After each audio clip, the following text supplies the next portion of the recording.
Most of us will find that there's something that happened fairly early in our lives that was quite transformational, that actually set us up for the rest of our lives in some way. And that actually happened to me when I was 12 years old and I went to India for 2 months. I grew up in Geelong and my family had never really travelled. And my father was very interested and did a lot of reading about Mahatma Gandhi.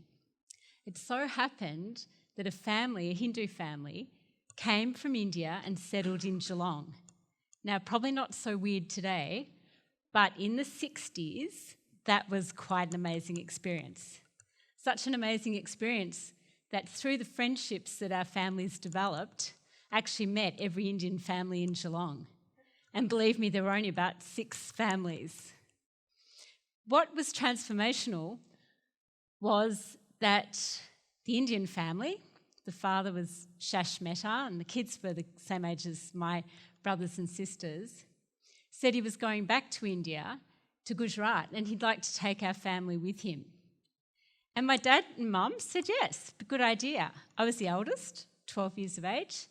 There were 6 kids in our family and the youngest was 18 months. And again, quite a big thing to do in those days. We were quite a conservative family. My dad was a local lawyer. We were all at state schools in Geelong. It was just really unheard of. But off we went. We all went to India.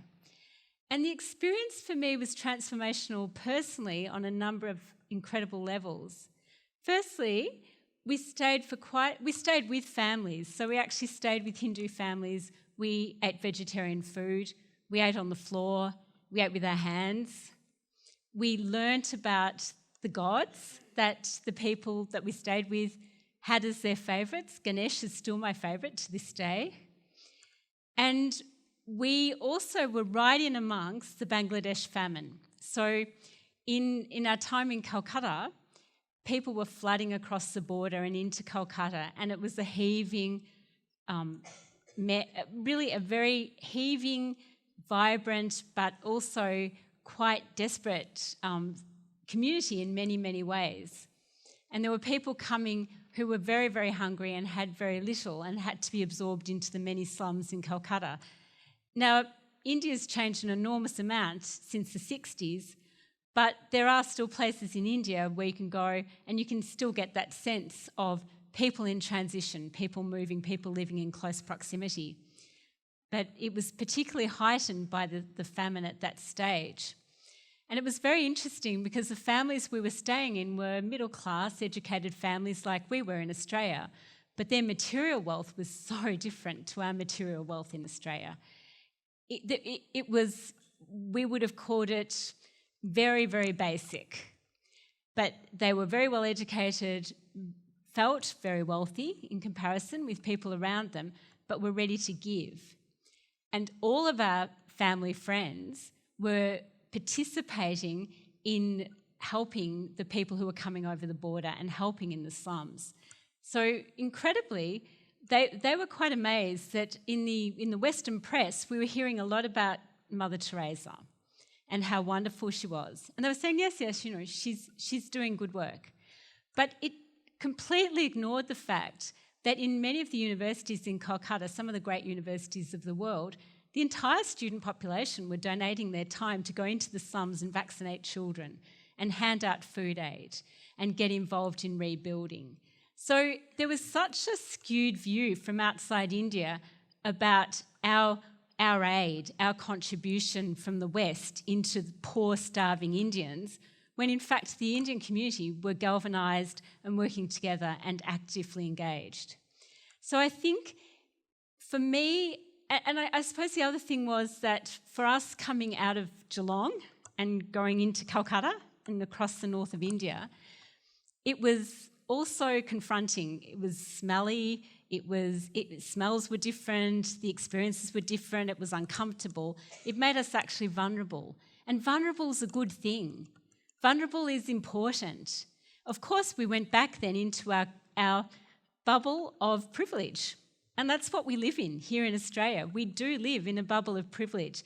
Most people in the world don't live like us. And we went back into that quite readily and quite easily. And I suppose I went through a fair bit of my life then until I left university, living in that bubble of privilege, but also thinking about the experiences that we'd had and realising that most people in the world don't live like us. Something I learnt at that stage was a metaphor, an ancient Buddhist metaphor called the gillnet of Indra. I'd like you to all just go into this imagination world and just picture a massive web, a huge, huge web. And at every intersect of this web is a diamond. And every diamond reflects. Every diamond reflects every other diamond. So when the light shines on this incredible web that's so huge, every diamond sparkling and reflecting the other diamonds. And the gillnet of Indra is the metaphor for us as individuals in this world. We are each like an individual diamond. We're all part of that massive web, and we are all only a reflection of each other. Only. And if we pretend that we're separate and we're discrete entities, we're completely deluded, because we can't be. We're all interdependent and we're all connected. So this is where the community sector comes in. Because if we think that we're going to get that feeling of connectedness and interconnectedness that is so well described by the gillnet of Indra, by participating in business only or participating in government only, we won't be able to get that sense of connectedness. History's shown us that we can't leave the solving of our community's problems, we can't leave tackling the big issues to government, and we certainly can't leave it to market forces. We need to engage the community sector to help us really grow and develop our communities to be truly connected. And that's where you all come in, because you can all participate in the community sector. And we can do that, and we can do it in different ways throughout our entire lives. You don't have to work in that space. You don't have to only be in that space, but we are all in that space, whether we like it or not. So in the 1980s, after my husband and I had finished university, and I was actually a performing musician at that stage, I've had a few career moves and changes, we went to Zimbabwe. And it was newly independent, it had just come out of the war, and it had just come out of apartheid. Again, we'd lived in a bubble of, apartheid's bad, how could people live with apartheid? People who had lived with apartheid and accepted that situation must be bad people, really. And then we went into quite a remote rural area. My husband was a vet for the Zimbabwean veterinary department. So we lived there for 5 years in this remote area. And many of the farmers that we dealt with were Afrikaner farmers, white farmers in the commercial lands. And the other part of our world were the peasant farmers, the subsistence farmers. And it was the contrast that I want to talk to you about now. We had to mix with the community, and we had to learn how to traverse both sides of the community. And you've got to remember, in Zimbabwe, for those of you who haven't been there, the white population in Zimbabwe at that time was about 150,000, and the local Indigenous population, Shona and Ndebele, was 8.5 million. But all the power, all the wealth had been and was still largely held in the hands of the 200,000 people, the white farmers. So, and it was starting to change, and it was slowly changing, but of course it was going to be messy and difficult. And the Afrikaner farmers would say things to us like, yes, but blacks are not like us. If a black person cut themselves, their blood would look completely different to ours. It'd be completely different. And we're going, where do you get these ideas? And they even had trouble. I did a bit of teaching in the local primary school just because I had a degree, and they were saying, you should be teaching there, do some teaching, and I had quite a lot of fun. But I found that there was quite a lot of resistance because a lot of the black children were starting to come into the school, and it had been a whites-only school, And I was mixing the kids up. I was sitting them next to each other on desks and getting them used to being with each other. But the parents were very uncomfortable because it was a complete change from apartheid, the whole apartheid period. And that took a transition. And those who were prepared to transition stayed for a while. But those who really found it too hard left and went to South Africa, which was still under apartheid at that time. So it was a very interesting time for us because there was a real sense by the Afrikaner farmers that it was a bridge too far to accept that we were all part of the human family, that we were all connected. The concept of being part of that gillnet of Indra just would have been completely foreign. They couldn't have imagined that they were a reflection in any way of most of the people around them. And yet when we went to the subsistence farmers in the Lowveld, and we would mix with them and they'd bring us in and invite us for meals and cups of tea and coffee, we would find that we were welcomed and there was so much sharing. And you'll have to remember, this was at the start of the HIV and AIDS epidemic, when people were dying, whole generations of young parents were dying. And that was at the time when children who were left and orphaned were, of course, taken in by families who could little afford and were completely subsistence, not in the cash economy, because sharing was fundamental to the way that people existed, and they had to share to survive. So fast-tracking then from that experience in Zimbabwe for 5 years, we came back to Geelong. And I started to teach our own children. We had 4 by that stage, and I started to teach them violin, and that was my instrument. And I realised, and I was teaching friends as well and their children, realised that unless you were at a private school in Geelong, you couldn't be part of an orchestra because there weren't any in the government schools. So a few friends and I got together and we thought we'll create a little orchestra program for our own kids and others on a Friday afternoon. That grew, and over the years that expanded into Bay City Strings, which had 4 orchestras and 100 kids, and it's still going today, 25 years later. A number of the children who went through that program are now professional musicians and teachers. But more importantly than that, it was a great example of community coming together where there was a need and creating something. Now, at that time, we didn't have a lot of money. I didn't have a lot of time with 4 children, but we had time to put into something together collaboratively. And I think the collaboration is a really important part of how we can contribute in the community sector. We can get together and think creatively about how we can address issues and what we can do and how we can act to actually make a change happen, and a lasting change too.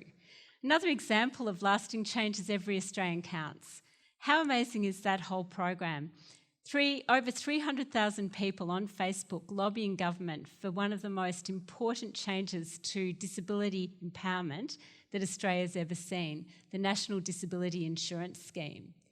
And it was because of that Facebook campaign and people coming together and really wanting to act on that and empower people with disabilities and their families that whole scheme came to be, and it got bipartisan support. Now, obviously, we need to keep activating and campaigning because governments would so easily say that that's just now too expensive and we can't do it. But when you empower people with disabilities, it is really amazing how it empowers the whole community. So fast-tracking from that, when I was in my 40s, early 40s, I developed MS, and as you can see, I need a scooter to get around. It suddenly changed my life. And I want to tell you about why reinventing yourself in the community sector is really helpful and important, because it challenges you to take control and to think about how creatively you can bring people together around issues. So when I first had to use a wheelchair, I had a number of attacks in quick succession. I'm much stronger now. But I was really quite disabled, and I had to use an electric wheelchair to get around. It happened over a very short period of time, and our youngest son was only 8 years of age. We were sitting around the dining room table one night, and he looked around the table and he said, "You know, in our family, we all have a disability." And I thought, oh, this will be interesting to see where this goes. So he said, "You know, Dad's bald, and Catherine's got braces, and Tim's got a mild lisp, and I think he had something for him as well, and Jess. And then he looked at me and I thought, well, that's obvious, isn't it? And he said, and Mum, she's got a big nose. I was like, how amazing. It was really an amazing thing for us, because what it told us was that when people see me and still see me, they think, oh, woman with a disability. And then they see the person. But with people who know me, they look right past the disability and they see the person. And it's that inclusiveness that's so important, and that if you throw yourself into the community sector, you've got far more chance of meeting people who are different from you and getting involved with people who are different from you, and really developing relationships and connections that'll help change the community. So now, in my world, I've had, as I said, a whole lot of career changes. I became a lawyer. I practiced as a lawyer for a while because I had to do something different because I couldn't play my instrument anymore, and I worked in the community sector for a long time. Now I have a consultancy, and the consultancy is a place like a hub where I've brought a whole lot of people together, and they're like-minded. We share a common values and common purpose, and we only take on clients in the social justice and equity area. And we tackle all of our clients as we tackle their issues. We don't tackle the organisations. We tackle the issues they're trying to address. And then we try and come up with really creative ways to work with our clients to partner with other organisations, or to find resources or find really cool business ideas to solve those issues in the community, whether that's in our local community or if that's internationally. So I guess I'd like to leave you with a challenge that regardless of your ability and regardless of your stage in life, we can all give. We can all get involved in community and we can all expand. But most importantly, think about the gillnet of Indra. Think about putting yourself in situations where you are vulnerable, where you are in a messy situation, and you can use your skills and your creativity and your passion for life to make your life richer and truly connect with others and contribute to making a better world. Thank you. Thank you.